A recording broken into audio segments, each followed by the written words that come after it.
Right, so this is our last day up in Calpe, and we're not actually in Calpe, we've driven.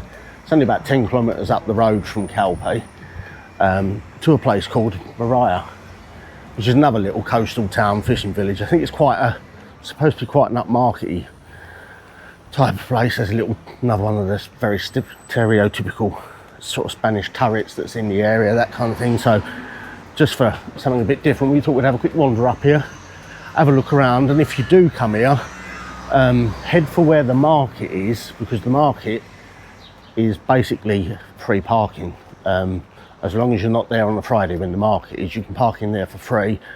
Otherwise you've got to park on the roads, and it's like £1 or 1.2 euros for an hour, and you're only allowed an hour stay, which is obviously a bit of a pain in the arse if you're planning on coming up here for a couple of hours. So you're better off heading to the market. It's an absolutely huge, great car park.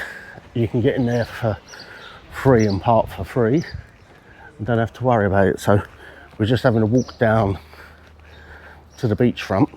We'll be able to see what's what.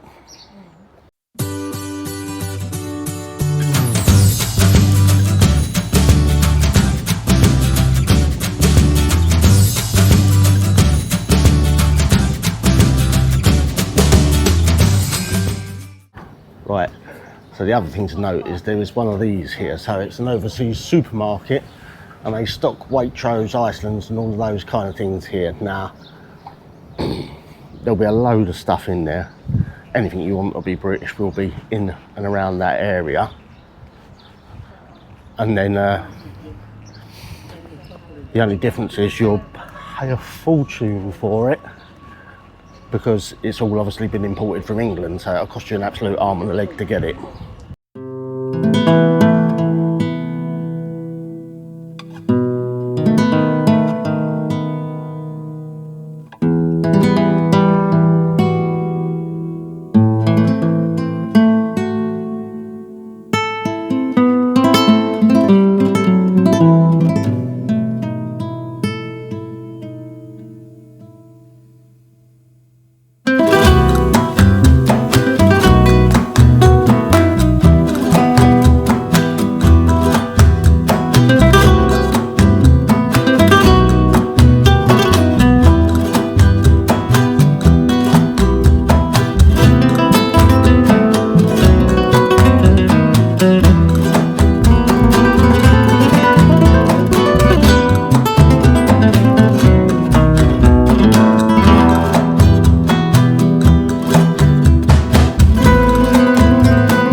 So the castle, the fortress, whatever you want to call it, lookout tower type thing, it's open on a Friday. So it opens on Friday, Saturday, Sunday, Monday it's open, it closes. It actually opens at 15 minutes past 10, but I can't actually remember when it shuts. I would imagine they'll probably be around sort of 5 o'clock-ish, something like that. So they're obviously, they've got stuff going on here. They've obviously just finished doing some sort of fiesta or something along here. You know what the Spanish are like, they're always doing something, so yeah.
sigue a dónde va. No llores, más llorona. Llorona, deja la tristeza atrás. Deja la tristeza, déjala atrás. Deja la tristeza y no llores más. Paloma, paloma canta por la humanidad. Paloma, paloma, celebra la alegría en la ciudad.